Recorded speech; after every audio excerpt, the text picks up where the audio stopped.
Ils pourraient vivre dans l'indifférence comme tant d'autres, mais ils refusent d'être des moutons. Enquête de région vous plonge dans le monde des gêneurs, ces empêcheurs de tourner en rond. Rencontre avec ceux qui disent non. Ma conception de notre société, c'est qu'on est en démocratie et c'est nous qui avons le pouvoir. Derrière la maladie de Lyme se cache une multitude de pathologies. Aujourd'hui, on le sait.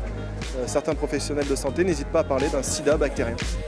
Je pense tout le temps, je me dis où est-ce qu'on peut trouver la faille pour démonter le dossier? On ne peut pas laisser faire ce qui se passe, on ne peut pas laisser continuer les choses comme ça.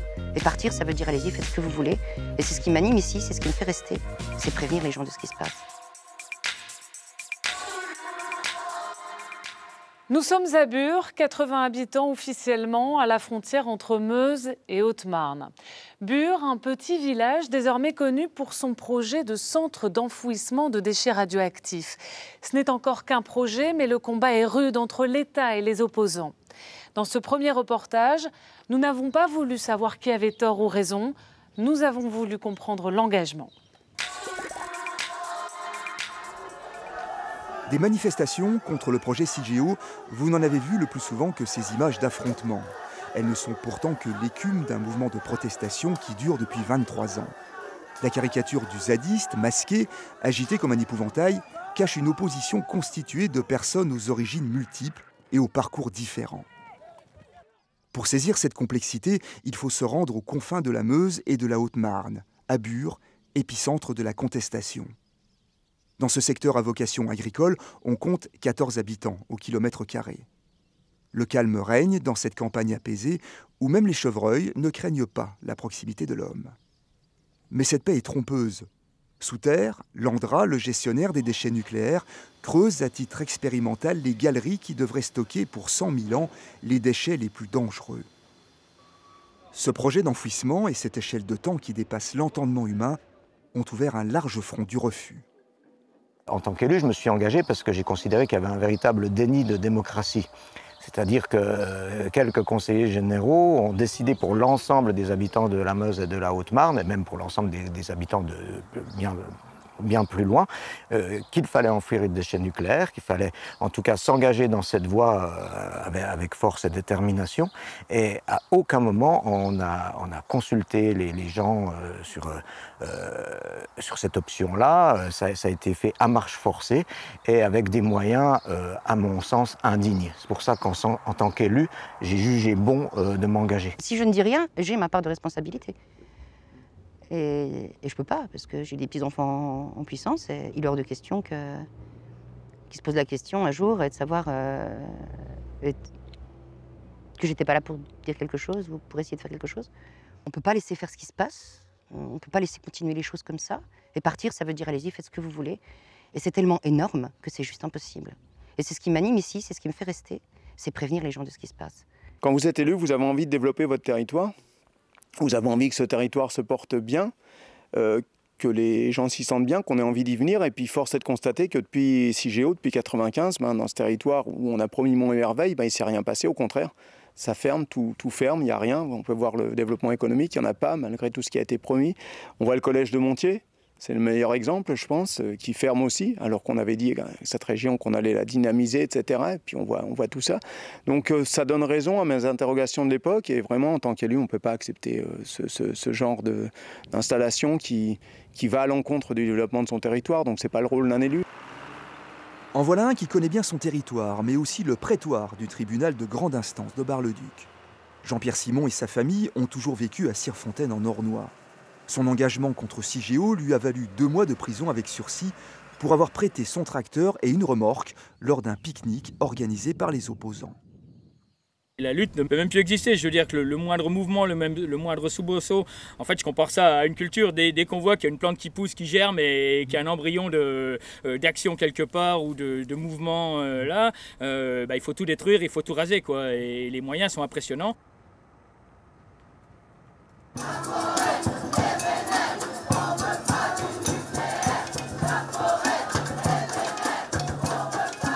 Les hiboux et chouettes sont devenus les symboles de la résistance à CIGEO. Sous les masques, des manifestants originaires ou extérieurs à la région. Des profils différents, mais unis contre ce qu'ils nomment la future poubelle nucléaire. prennent conscience aussi que la lutte est importante. Donc on vient chercher un petit peu de solidarité. On est tous ensemble ici pour la même cause et pour dénoncer le mensonge CIGEO. Le profil type des opposants est finalement difficile à cerner.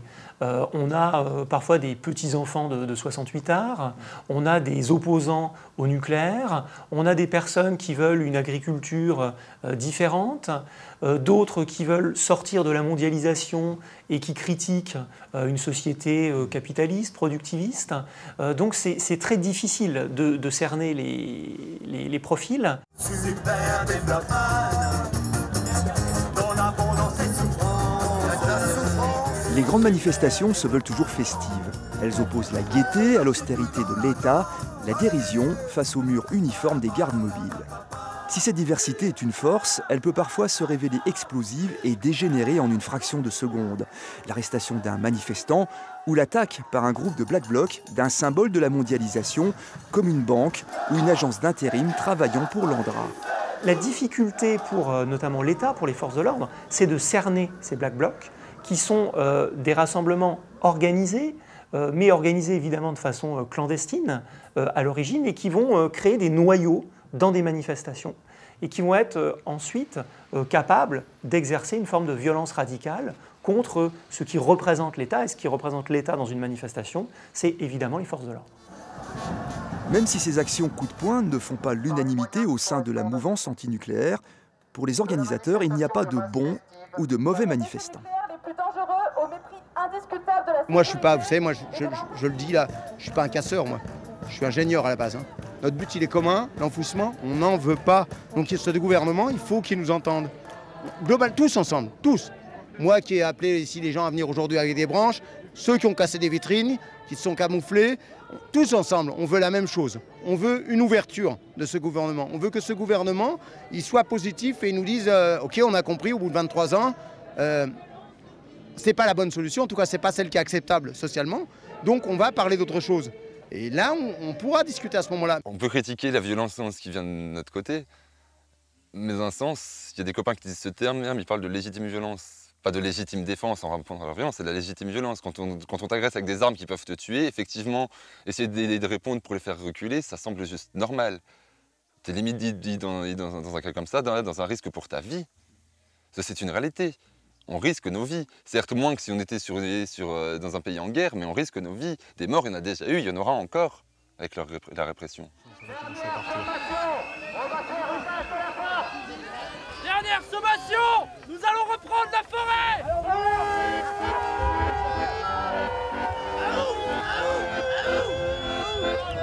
Le vrai lieu de confrontation des 2 dernières années a été le Bois-le-Jus. La forêt de 220 hectares avait été cédée à l'Andra par la municipalité de Mandran-Barrois lors d'un conseil municipal convoqué à 6 h du matin. Le tribunal administratif avait annulé le transfert de propriété, demandant qu'il fasse l'objet d'un nouveau vote.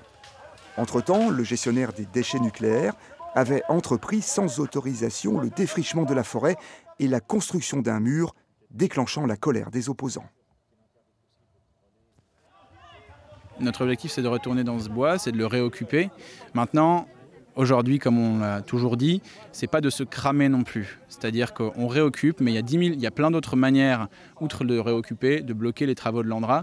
Donc là, c'est un appel massif à toujours converger ici, montrer qu'il y a une résistance très forte sur le terrain et surtout une sorte de détermination. Même s'ils nous bloquent, on va revenir inlassablement pour se bloquer, s'enchaîner, bloquer par tous les moyens les travaux de CIGEO. Si on a décidé d'occuper cette forêt ici, c'est pour la préserver et aussi parce que c'est une des seules prises qu'on a pour bloquer physiquement le projet de CIGEO dans son ensemble. Investi par les opposants, le bois devient une ZAD, une zone à défendre.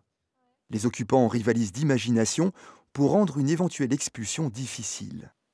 Les chouettes et hiboux ont fait leur nid. C'est juste trop appréciable d'être à la corde, de monter, d'être dans la forêt, d'avoir les oiseaux qui viennent te dire bonjour le matin, etc.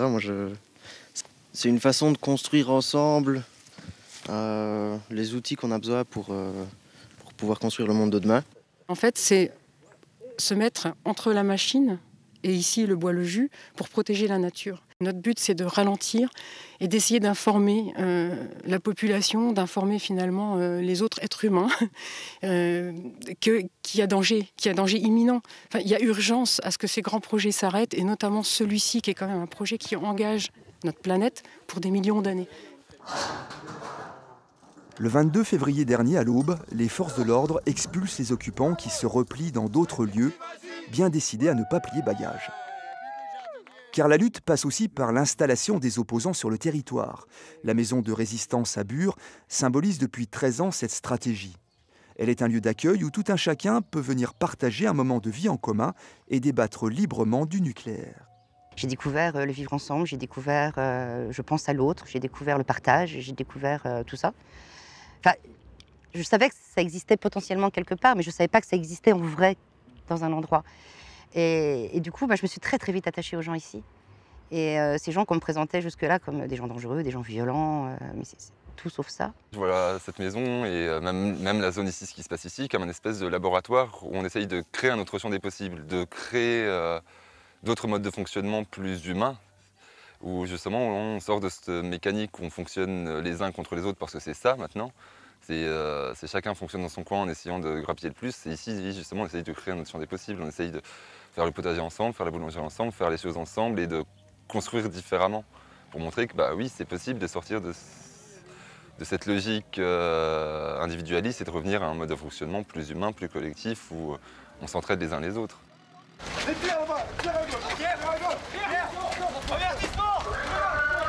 La maison de résistance est sous surveillance permanente. Elle a été perquisitionnée à plusieurs reprises et des militants arrêtés soupçonnés de dégradation sur des bâtiments de l'Andra. C'est ça aujourd'hui qu'on vise, c'est tout le mouvement antinucléaire et c'est la seule réponse du gouvernement. C'est toujours la répression et aujourd'hui des perquisitions et c'est le monde militant aujourd'hui qui subit cette violence. Depuis la perquisition du 20 juin, les habitants de la maison vivent en état de siège au cœur de ce qu'ils appellent le village le plus fliqué de France. Mais ce climat de couvre-feu se ressent dans tout le secteur de Bure et ses environs. L'État déploie de gros moyens pour affirmer sa présence. Les patrouilles de gendarmerie sont incessantes, de même que les contrôles d'identité à répétition. Je ne sors jamais l'esprit tranquille, tu ne peux pas sortir l'esprit tranquille. Est-ce que j'ai bien mes papiers pour être sûr de ne pas être embarqué à contre-cours parce que... On ne sait pas pourquoi, ils n'arrivent pas à vérifier notre identité. Enfin, le simple fait d'avoir à être contrôlé, potentiellement être contrôlé à chaque fois mais ne serait-ce qu'à chaque fois qu'on traverse la route. On s'est vu juste traverser parce que le réseau était pas bon dans la maison pour aller téléphoner juste en face, à 5 mètres, et se faire contrôler là, à ce moment-là. Alors, c'est pas grave de se faire contrôler. C'est pas traumatisant, mais quand c'est 10 fois dans la semaine, quand c'est plusieurs fois dans la même journée, sur les mêmes trajets, par les mêmes personnes, c'est juste impossible. Il faut voir les policiers qui tournent en permanence, qui arrêtent tout le monde, même quand on se promène dans les champs. C'est invraisemblable, c'est complètement disproportionné par rapport à la réalité des faits.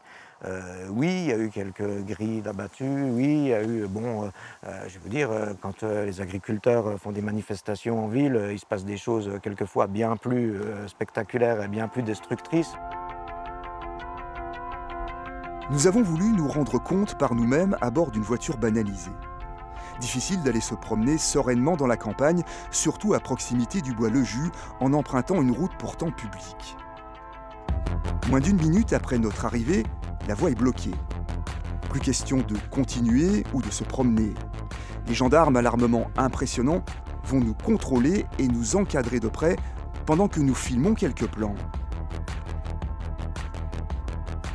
Puis lorsque nous quittons les lieux, nous suivre un moment avant de changer de direction.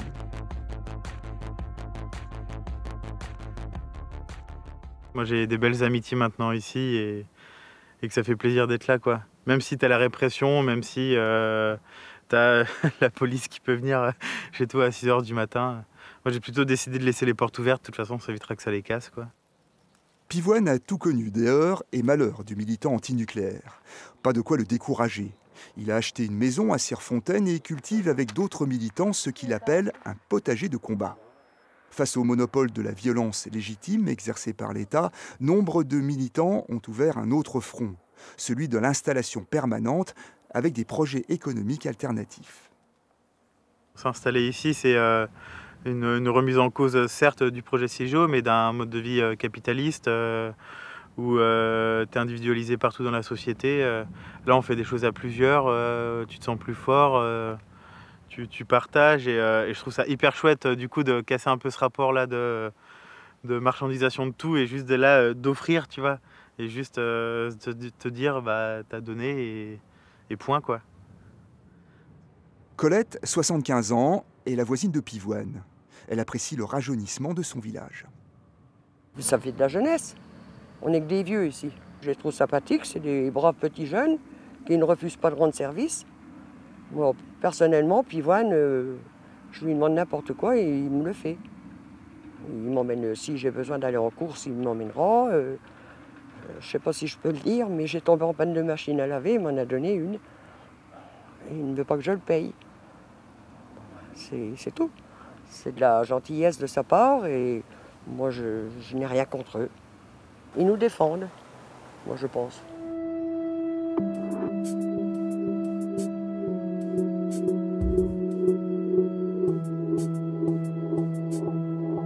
Après l'expulsion du Bois-le-Jus par les forces de l'ordre, les perquisitions et les mises en examen de certains militants, la lutte sur le terrain s'est considérablement ralentie. Tout un chacun s'interroge désormais sur son propre engagement et sur tous les moyens d'action. Si le découragement semble parfois altérer les voix, la détermination, elle, reste pleine et entière. Parfois je me dis, merde, aller en prison pour mes petits-enfants, le papy en prison. Est-ce que... Non, j'ai pas envie de ça, j'ai vraiment pas envie de ça, mais d'un autre côté, je me dis, est-ce que je peux leur laisser une société avec un monstre pareil? Ben non, je peux pas non plus, donc je continue. J'ai envie que mes petits-enfants puissent aller courir dans le Bois-le-Jus. Et j'ai envie qu'ils respirent un air respirable. Et qu'ils n'aient pas peur quand ils croisent un gendarme. Je rêve de ça.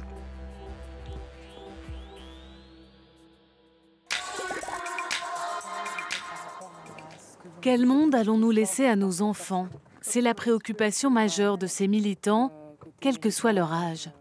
Juliette Geoffroy a 25 ans. Elle est membre du CEDRA 52, association de lutte contre l'enfouissement des déchets radioactifs. Son engagement, c'est d'abord un héritage. Juliette Geoffroy, le projet d'enfouissement de déchets nucléaires à Bure a 23 ans. Vous avez 25 ans. Qu'est-ce qui fait que vous avez épousé cette cause? Si jeune, j'ai envie de dire. Si jeune. Bah écoutez, concrètement, moi, Bure, je connais depuis toujours parce que je suis née dans un environnement familial propice à l'engagement de cette cause-là. Je suis née à 30 km d'ici, à Saint-Dizier. Donc j'entends parler de l'Andra depuis toujours finalement. Et j'accompagnais ma mère dans toutes les mobilisations qu'il y a pu avoir depuis 20 ans. Et vous êtes allée beaucoup plus loin parce que vous avez poursuivi vos études en ce sens-là avec un master. Oui, j'ai affiné mon engagement. Je voulais vraiment comprendre ce qui se jouait ici. Et dans le cadre de mon master en droit de l'environnement, j'ai fait un mémoire de fin d'études sur le projet CIGEO, donc sur les principes d'information et de participation du public appliqués à ce projet-là. Oui. Avec Notre-Dame-des-Landes et le projet d'aéroport, on a beaucoup parlé de zones à défendre, ces fameuses ZAD. Est-ce que Bure est aujourd'hui une zone à défendre ? La ZAD, c'est la ZAD. Évidemment qu'il y a des similarités entre nos luttes et la manière dont les combats sont menés. Que ce soit pour Notre-Dame-des-Landes ou pour Bure, dans tous les cas, ce sont deux vieux projets, qui ont été imposés aux populations, qui ont été longtemps présentés comme étant sans alternative et qui seraient dévastateurs pour l'environnement. Finalement, ce mot ZAD, ceux qui l'agitent, ceux qui l'ont dans la bouche tout le temps, ce sont les autorités. Et sur place, ça ne sert qu'à renforcer un climat d'oppression et la répression sur place, quoi. 2018, ça a été une année assez difficile du point de vue des opposants. Il y a eu effectivement des expulsions, des arrestations, des procès. Est-ce que ça fait peur à la jeune militante que vous êtes ? Je pense que la répression, ça fait quand même partie du nucléaire et on sait qu'on s'y expose quand on lutte contre le nucléaire ou contre le projet CIGEO. C'est vrai qu'ici, depuis quelques années, il y a une répression qu'on appelle de basse intensité avec une surveillance qui est constante. On est filmé. On l'a vu d'ailleurs ici. On l'a vu, il y avait au moins 4 fourgons différents aujourd'hui en à peine une demi-heure. On est filmé, on est contrôlé, on est surveillé, on est sur écoute. Et c'est ponctué aussi d'épisodes répressifs qui sont intenses, comme les perquisitions massives à la maison de résistance il y a 1 an, comme l'expulsion du bois Le Jus, quand même, 500 gendarmes pour 15 occupants. Ça, ce sont de véritables démonstrations d'autorité qui visent vraiment à nous faire peur. On a vu dans le reportage que cette lutte à Bure était très hétérogène aussi. On a entendu parler de légitime violence. C'est vraiment une expression qui m'a marquée. Est-ce que c'est tolérable? Est-ce qu'on peut entendre ça? La violence, il n'y a pas que celle qui se voit, qui se sent et qui est palpable, comme des vitrines cassées ou des tags sur un mur, comme des dégradations matérielles. Il y a aussi toute la violence institutionnelle qui entoure CIGEO, l'accaparement des terres. Pour moi, la maîtrise du foncier et du territoire par l'ANDRA, ça c'est violent. La corruption institutionnelle qui entoure le projet CIGEO, 30 millions d'euros quand même par an en Meuse et en Haute-Marne qui ne compense aucune nuisance puisqu'il n'y a aucun déchet, ça c'est violent. Merci Juliette Geoffroy. La question des déchets est une question de société cruciale. C'est notre façon de consommer qui est en cause. On l'a vu avec les déchets nucléaires, avec les déchets ménagers aussi. Dans l'Aube, des citoyens se mobilisent contre un projet d'incinérateur, quelques irréductibles contre le géant Veolia.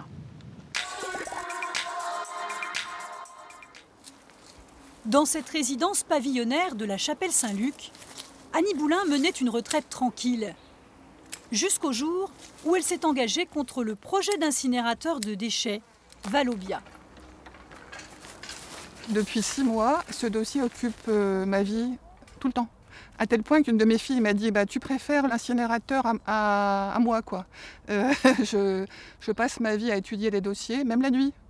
Parce que j'y pense tout le temps, en fait. J'y pense tout le temps. Je me dis bah, où est-ce qu'on peut trouver la faille pour démonter le dossier? Depuis la première enquête publique, cette ancienne chargée de mission dans une collectivité s'est donnée une nouvelle occupation à temps plein. Ce genre de dossier, je connais un peu, j'ai une formation juridique et technique, donc ça ne m'a pas du tout gênée et j'ai pris les choses à bras-le-corps. Et quand j'ai étudié les documents et les dossiers, j'ai vu qu'il y avait des soucis. Parmi les riverains les plus concernés, Bernard Piot, professeur de pâtisserie en retraite. Le petit groupe habite au hameau Saint-Luc, situé à environ 600 mètres de l'incinérateur en projet. Seul le parc des Prés de Lyon les sépare de la zone industrielle où le futur équipement doit être installé. Toi, nos petits-enfants ils descendaient ici, après ils descendaient sur les grandes descentes, hein, mais c'est ici qu'ils vont après faire du vélo. Au cœur du parc, la discussion tourne vite autour des nuisances pour les générations futures. Tu vois Nadine, ça c'est une grande cheminée. Ouais. Bientôt, nous en aurons une deuxième, 42 mètres de haut. Combien elle fait celle-là? Quand le projet de Veolia prévoit des fumées filtrées et des rejets inférieurs aux normes réglementaires de 20 à 30%, ces riverains n'ont pas confiance. Quand on va venir faire un footing ici, voilà, et même par rapport aux habitations, les vents dominants viennent sur le hameau Saint-Luc. Nous, on est en première ligne. Au niveau du hameau Saint-Luc, on prend tout. Mais d'après le SDEDA et Veolia, de toute façon, le nuage il va s'arrêter là. Ce qui est à craindre, c'est la dioxine, c'est le furane. Le service de veille nationale sanitaire dit que de toute façon, il y a des risques de cancer. Et c'est bien marqué sur leurs documents qu'il n'y aura pas le risque zéro, il n'existe pas. Les études auxquelles Bernard fait référence ont une dizaine d'années, alors que Veolia prétend vouloir construire une unité nouvelle génération. Mais les opposants mettent en avant le principe de précaution et d'autres arguments. J'ai trouvé ça tout à fait déplacé, démesuré, avec un coût exorbitant. Donc j'ai rallié mon amie Nadine, mon amie Annie, et on fait toujours front commun contre ce projet. C'est sûr que nous sommes dans une zone industrielle, il y a déjà des usines qui sont implantées. Quand on a acheté, on était au courant, mais on rajoute encore une usine aux autres usines. Alors on veut bien supporter puisqu'on a acheté en connaissance de cause, mais trop c'est trop. C'est sur cette friche que l'incinérateur doit être construit. Et voilà à quoi il devrait ressembler. Porté par le syndicat départemental d'élimination des déchets de l'Aube, l'usine doit être mise en œuvre par Veolia pour 78 millions d'euros. Ses défenseurs préfèrent parler d'une unité de valorisation énergétique, car les 60 000 tonnes de déchets ménagers brûlés seraient convertis en chaleur ou en électricité d'ici 2020. Pourtant, selon les opposants, il y a moyen de faire autrement. J'ai 4 bacs. J'en ai un pour le papier, un pour les bouchons plastiques, un pour le tri sélectif qu'on fait à 3, un tout venant. Je garde ici tous les sacs recyclables, Je garde ici les bouchons de liège que j'emmène chez un commerçant en Haute-Marne parce qu'il est récupéré. Françoise Delplanque est troyenne et ancienne membre des Verts. Alors que le syndicat d'élimination des déchets de l'Aube table sur une diminution moyenne des ordures ménagères non triées de 1% par an, cette opposante réclame des objectifs plus ambitieux, afin de moins enfouir et surtout de ne pas incinérer. La meilleure solution, c'est de trier, de ne pas jeter n'importe comment les choses, de ne pas avoir des objets complètement obsolètes, c'est de revoir complètement la manière dont on vit. On peut le faire, on n'est pas trop en retard dans l'Aube en fait. Mais non, bien sûr qu'on est en retard, ça, mais ça nous laisse une marge de progression énorme. Je veux dire, on va peut-être faire partie des départements qui ont le plus progressé. Évidemment, on part de très bas, mais bon. Mais pour moi, tout n'est pas fichu. Françoise Delplanque est-elle irréaliste ou volontaire? Elle souhaite également lutter contre l'idée qu'on puisse déléguer la gestion de ces déchets à une multinationale. C'est quand même utiliser l'argent public, donc nos impôts locaux, c'est quand même les utiliser à ce que Veolia a quand même déclaré sur son site, 240 millions de bénéfices sur 25 ans. Je trouve que faire tout ça, il n'y a pas de courage là. Moi, ce que j'aurais vraiment aimé, c'est une politique qui fasse on responsabilise les gens. C'est tout à fait possible, mais faut-il encore qu'il y ait une volonté au moins des élus. Entre les militants écologistes et les riverains engagés, des liens se sont tissés avec l'aide d'Internet. Bonjour. À propos de Rousset, sais-tu qu'il n'a pas encore été choisi, que la commission d'appel d'offres ne se réunira qu'à la mise en service de l'unité de valorisation énergétique?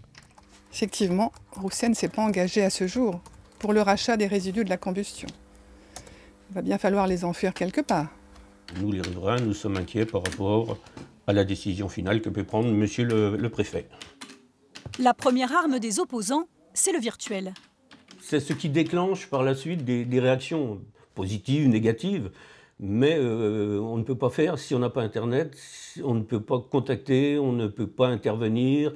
En plus, tout ce qui se fait par Internet, on a une réponse écrite, donc on a un document écrit. Et même s'il y a beaucoup de mails qui restent sans retour, sur 10 mails envoyés, on a au moins un retour, donc c'est toujours positif.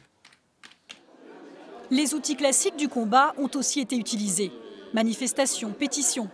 Pour le président de l'association Aube Durable, Pascal Houplon, cela a permis de faire changer d'avis des politiques importants, à commencer par le maire de la ville d'accueil de l'incinérateur, Olivier Girardin. Ils ont apporté des arguments qui étaient issus aussi d'autres sphères, d'autres univers, des références. Ils ont fait des comparatifs, ils ont produit des comparatifs, ils ont eu une attitude constructive dans la capacité à démonter les arguments qui rendaient indispensable la création de cette usine à échéance de l'année 2020. Les expériences, les départements qui sont pilotes en France, on s'aperçoit que les résultats, ils les obtiennent en 2 ans, 3 ans. Oui. Ça va à une vitesse folle. Hein. Tarification incitative, biodéchets, ce que vous commencez à mettre en place à La Chapelle, les résultats vont à une vitesse folle dès lors où tu donnes aux gens l'incitation à trier. J'ai pesé, sous-pesé la validité, la pertinence des arguments des uns et des arguments des autres. J'en suis ressorti avec une conviction, c'est qu'il était urgent d'attendre. Déjà, pour commencer. Moi, je suis maintenant convaincu qu'on n'en a pas besoin de cet incinérateur-là à ce niveau de tonnes-là. Les contestataires ont également obtenu le soutien d'une profession qui compte. C'est un beau potentiel. Il y a eu un petit peu de milrandage, un peu de coulure à la floraison, mais bon. Sur les coteaux de Montgueux, ces viticulteurs ont eux aussi pris position contre le projet d'unité de valorisation énergétique. On a mis un avis défavorable pour le projet dans l'état où il est actuellement. Pourquoi ? Parce que d'après les cartographies qu'on a reçues, qu'on a pu se procurer, il risque d'y avoir des retombées de fumée sur l'aire d'appellation. En Champagne, on fait des gros efforts dans ce domaine-là. On a des réductions d'herbicides. Nos vignes sont engazonnées sur la commune. On a un vignoble qui est vraiment modèle dans ce domaine. Et on ne peut pas tolérer qu'il y ait des risques de fumée qui arrivent sur notre appellation et sur notre village. Didier Doué et Denis Velu tiennent à le dire. Ils ne sont pas contre le principe d'une incinération, mais il faudrait notamment s'assurer que les déchets organiques soient mis à part. On sait qu'il y a à peu près entre 25 et 30% des déchets urbains qui sont des déchets organiques qui peuvent être valorisés. Alors soit dans un méthaniseur, soit par compostage, mais cette partie de déchets organiques retourne au sol et sans générer de pollution. Donc ce serait dommage de la mettre dans l'incinérateur, c'est ça que vous voulez dire? Tout à fait, oui. Pour le moment, dans l'Aube, les ordures ménagères sont majoritairement enfouies sur ce site, à Montreuil-sur-Barse, une unité également pilotée par Veolia. La loi de transition énergétique exige que l'enfouissement soit réduit de moitié d'ici 2025. C'est sur le site de la future implantation que l'on retrouve le responsable du projet, Valobia. Laurent Namur, est-ce que l'idée de valorisation énergétique, elle n'est pas rendue périmée aujourd'hui par l'idée du tri? Le tri serait au-dessus. Alors, le tri est un mode de gestion des déchets complémentaire à celui que permet la réglementation aujourd'hui, c'est-à-dire pour les déchets non recyclables, la production d'énergie, et c'est ce que fera Valobia avec la production de chaleur et de la production d'électricité.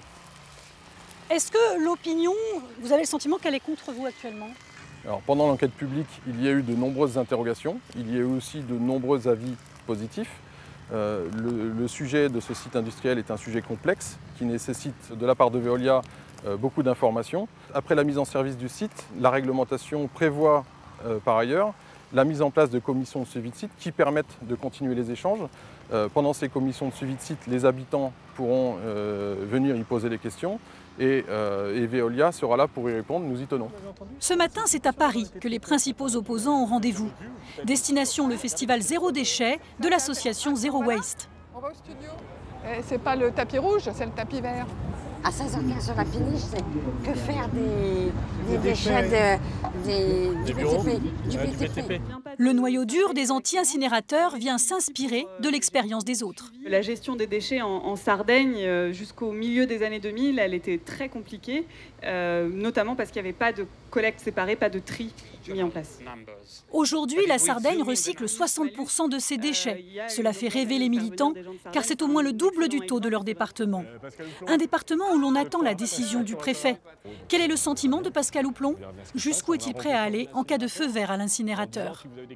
Je reste extrêmement confiant sur l'issue, puisque on a vu que la plupart des communes qui représentent la majorité des habitants ont pris position contre le projet. Le procès, j'espère qu'on n'ira pas. Ce n'est pas un but en soi d'aller au procès. Ça serait de notre part un échec, ça serait un échec de la part de tout le monde, parce que ça voudrait dire, nous d'une part, qu'on n'est pas allé au bout de notre force de conviction, et d'autre part qu'on risquerait d'avoir une dépense complètement incongrue. Donc, mais vous ne vous l'interdisez pas? Ah bah si jamais il faut y aller, on ira, on est prêt à ça, mais c'est absolument pas l'objectif. De leur côté, Françoise Delplanque et Annie Boulin retrouvent d'autres militantes. L'une se bat contre la reconstruction de l'incinérateur d'Ivry, l'autre fait partie d'un collectif corse. Nous avons arrêté un méga projet d'incinérateur doublement dimensionné par rapport à nos besoins, dont on avait eu connaissance en 2006, et en 2008 on a obtenu un vote à l'unanimité de l'Assemblée de Corse qui l'a interdit. Sauf que maintenant, voilà, on a laissé perdurer l'enfouissement tout en vrac. On a tout qui va à l'enfouissement et les riverains des déchets ne supportent plus les déchets, ce qui est tout à fait compréhensible. Donc maintenant, les gens redemandent l'incinération, mais enfin, il faut brûler tout ça. Les opposantes de l'Aube ne sont pas sereines. Au début, j'y croyais pas trop, j'y ai cru beaucoup plus. Quand il y a eu le revirement de la part de tous les élus, j'y ai vraiment cru. Mais là, le rapport du commissaire enquêteur m'a achevé et le futur avis favorable, soi-disant, du préfet me met le moral à zéro.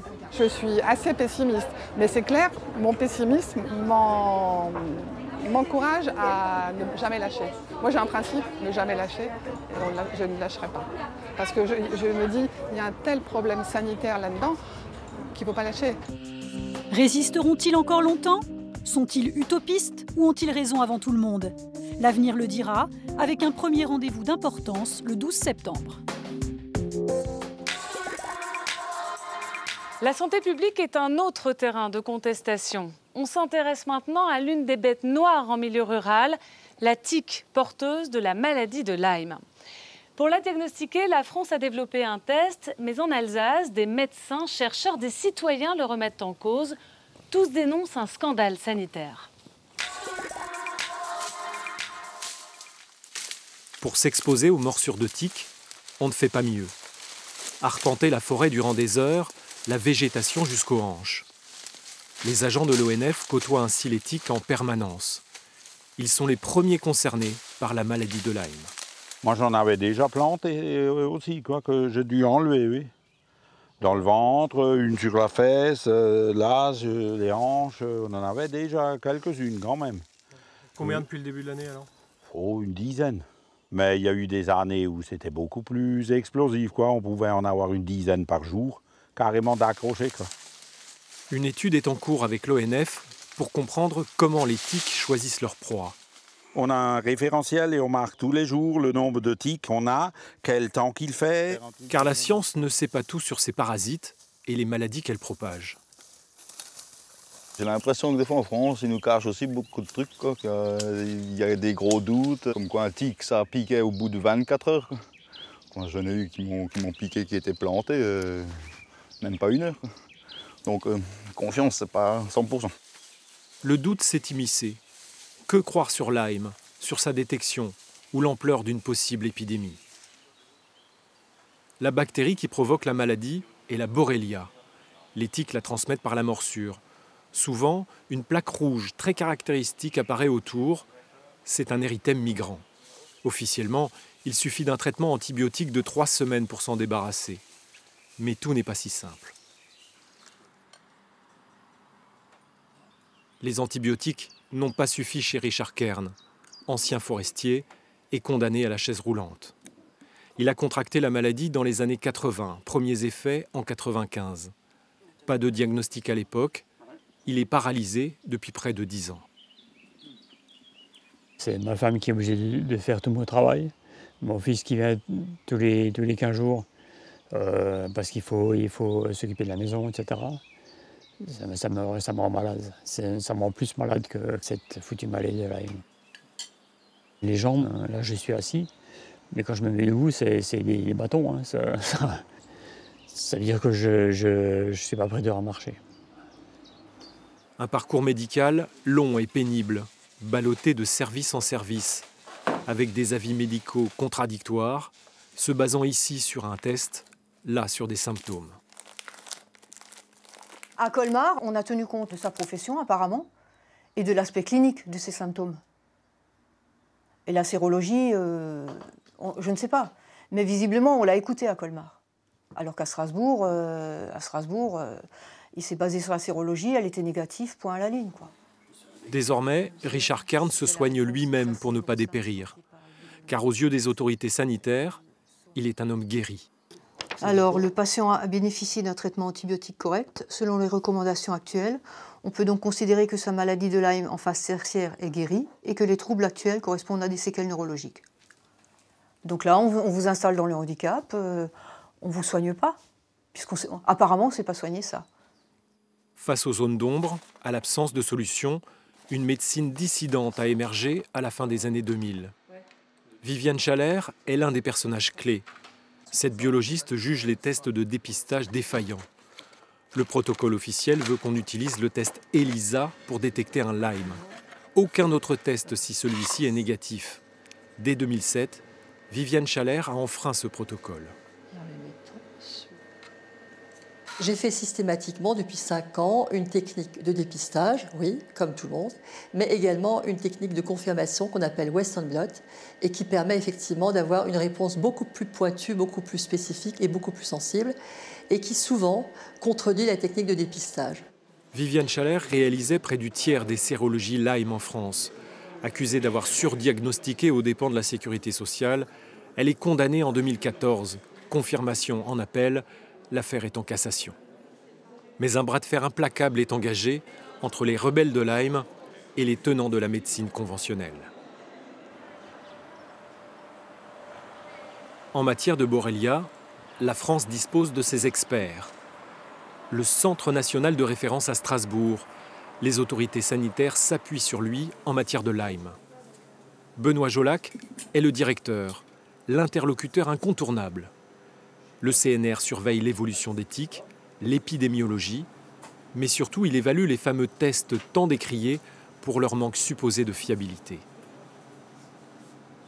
Depuis une dizaine d'années, nous expliquons qu'il n'y a pas de tests qui permettent de faire le diagnostic d'une borréliose au stade d'érythème migrant, qui est pourtant le stade le plus fréquent de la maladie, et que ces tests ne doivent jamais être utilisés à ce stade-là.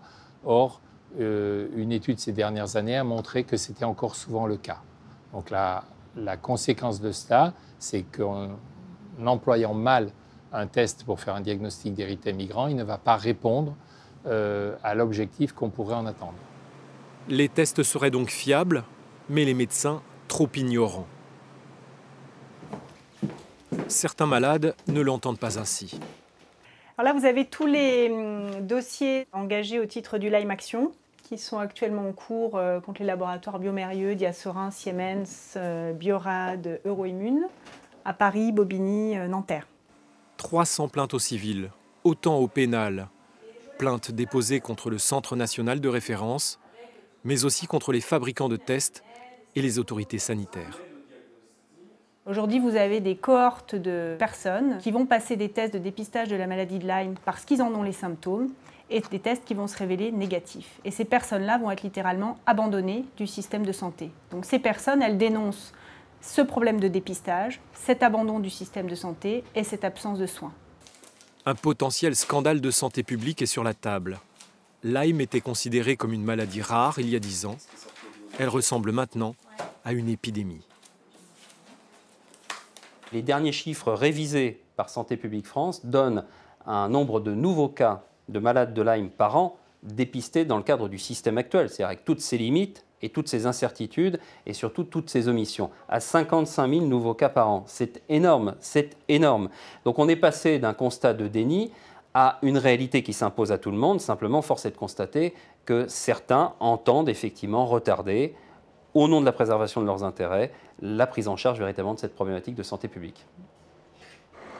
Pression judiciaire et pression associative qui se poursuit. Lyme sans frontières tient son assemblée générale et son objectif est toujours de faire plier le Centre national de référence sur la question des tests. Une association militante qui multiplie les conférences, alerte les députés et représente les malades dans les instances de santé publique. Depuis 2007, la connaissance de la problématique, la connaissance de la maladie, la connaissance des tests qui sont bons, qui ne sont pas bons, le fait que les gens savent maintenant que le Lyme chronique, ça existe et qu'ils peuvent effectivement souffrir pendant des années alors qu'ils ont été traités 3 semaines aux antibiotiques, tout ça, ça se sait maintenant, alors qu'en 2007, ça ne se savait pas. Les choses étaient complètement obscures.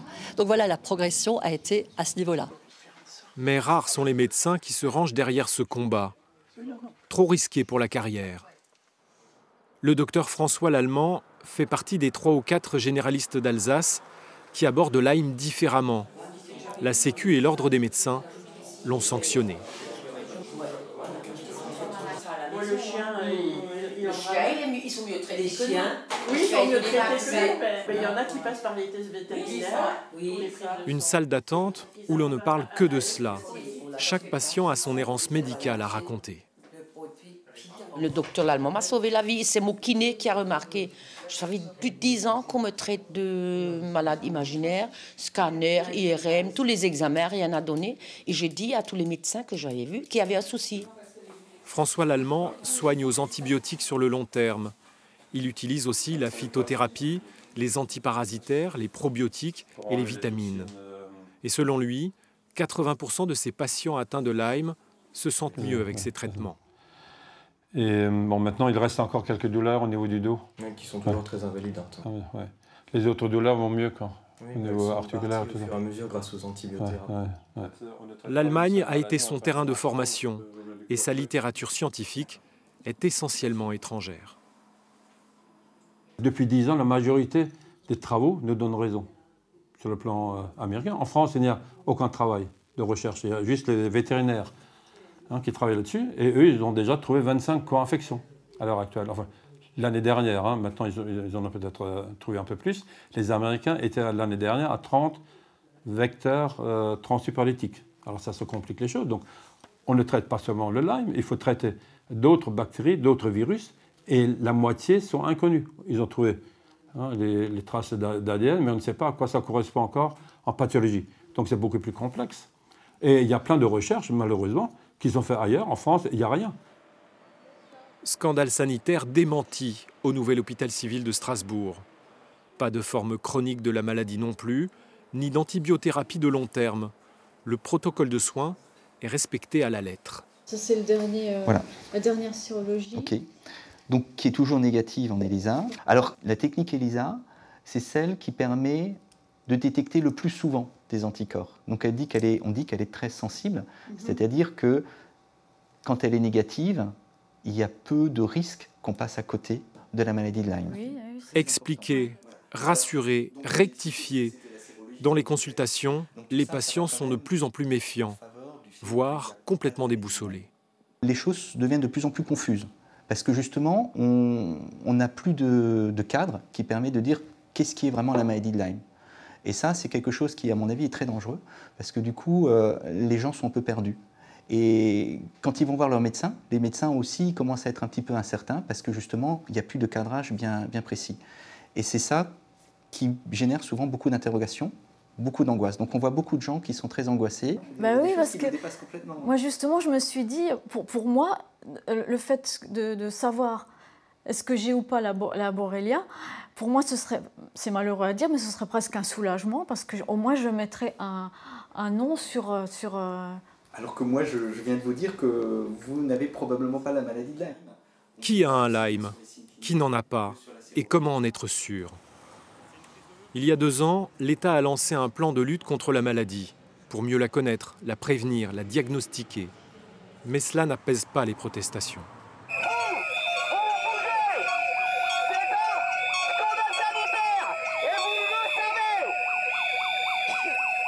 On attend des moyens financiers, des moyens humains pour la formation et la recherche sur tous les tableaux, les tests sérologiques, le devenir des malades, les protocoles d'antibiotiques, qu'est-ce qui marche pas. On n'a pas assez de données.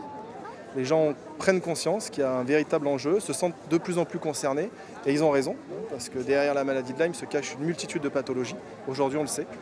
Certains professionnels de santé n'hésitent pas à parler d'un sida bactérien. Un nouveau protocole de soins a été présenté au début de l'été. Il suscite déjà la controverse, voire la polémique. La Haute Autorité de Santé y reconnaît que les tests ne sont pas satisfaisants, mais les reconduit à l'identique.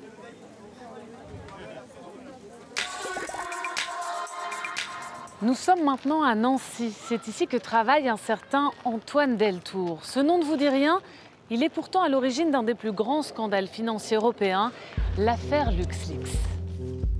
Antoine Deltour est lanceur d'alerte. En 2010, ce Vosgien travaille pour un cabinet d'audit au Luxembourg, le cabinet PricewaterhouseCoopers. Peu épanoui dans son travail de comptabilité, il démissionne. Mais à la veille de son départ, il tombe par erreur sur des milliers de documents compromettants. Ces documents fiscaux, il les copie avant de les transmettre à un journaliste. L'exil fiscal de plus de 300 entreprises internationales est alors mis au jour. L'administration luxembourgeoise des impôts est impliquée. Poursuivi devant la justice, Antoine Deltour est finalement relaxé. Antoine Deltour, quand vous remettez au journaliste Édouard Perrin les fameux documents fiscaux, vous pensez pouvoir rester anonyme dans cette affaire, ça ne sera pas le cas. Si vous l'aviez su, est-ce que vous auriez agi autrement ? Alors effectivement, au tout début de cette affaire, je me considérais comme la source d'un journaliste, donc je transmets des informations et mon rôle devait s'arrêter là en fait. Après, il mène son enquête à partir de ces documents et voilà, je ne fais que lui confier des informations.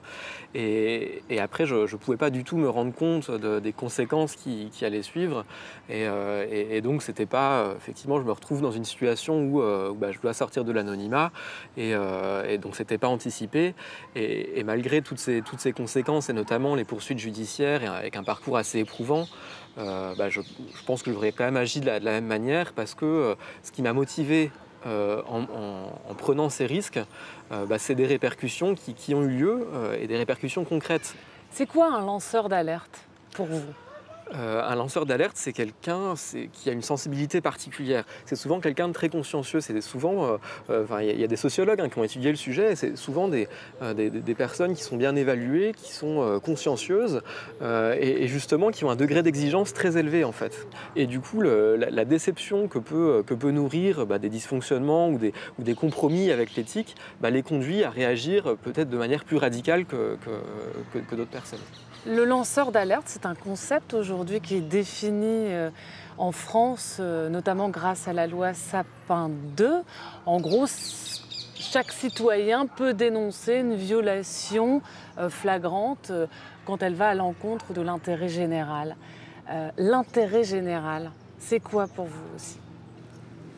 Mais c'est même pas un droit, c'est un devoir en fait de se préoccuper de l'intérêt général, parce que c'est vraiment notre sort à tous. Je veux dire, cette loi Sapin 2, elle vient inciter les lanceurs d'alerte. C'est-à-dire que pour le bon fonctionnement de la société, on a besoin de personnes qui, en dernier ressort, quand les institutions ont échoué, permettent de révéler des pratiques, une réalité qui est méconnue, qui est mal encadrée et qui constitue une dérive. Elle va assez loin, la loi Sapin 2 ? Elle protège vraiment le lanceur d'alerte ou alors elle se contente de définir le concept ? Déjà, elle constitue un progrès énorme parce qu'auparavant, il n'y avait pas de définition globale du lanceur d'alerte. Il y avait des protections, mais parcellaires, dans différents secteurs d'activité et de manière parfois incohérente. Et donc maintenant, on a un cadre global, ce qui est formidable. Pour bénéficier de la protection dans la loi Sapin 2, sauf cas de préjudice très grave, imminent ou irréversible, on est obligé de suivre un parcours très précis et qui commence par alerter en interne, donc c'est-à-dire son employeur, son supérieur hiérarchique. Donc on voit très bien que ça peut poser un certain nombre de difficultés pour un salarié. Et de limites finalement à cette notion. Entre les lignes, on l'entend, vous encouragez les citoyens à lancer des alertes d'une certaine façon, en tout cas à avoir cette conscience. Mais est-ce qu'on est tous armés pour vivre ce que vous avez vécu ? Les lanceurs d'alerte que je connais ne se sont jamais posé la question en ces termes, parce qu'en fait, c'est des personnes qui agissent avec leur tripes, qui réagissent à une indignation très forte ou à une situation qu'ils ne tolèrent pas, un conflit interne entre leur pratique et leur conscience. Donc il y a un moment où c'est sous cette tension qu'on est presque contraint d'agir en fait. On le ressent plus comme un devoir ou comme une nécessité que comme une option. Voilà, on se dit est-ce que je vais lancer l'alerte demain quoi. Non, c'est pas comme ça que la question se pose. Vous ne vous dites ni héros ni militant aujourd'hui. C'est quoi alors votre engagement ? C'est un engagement citoyen, politique et tel que tout. Voilà, nous sommes des millions de citoyens dans ce pays et c'est absolument normal de réagir à des pratiques telles que j'en étais témoin. Merci beaucoup. L'engagement est une affaire intime quand des êtres sont convaincus de se battre pour le bien de tous. Ont-ils tort ou raison ? Ces aiguillons entretiennent en tout cas notre mauvaise conscience et il en faut sans doute une pour avancer. À très bientôt.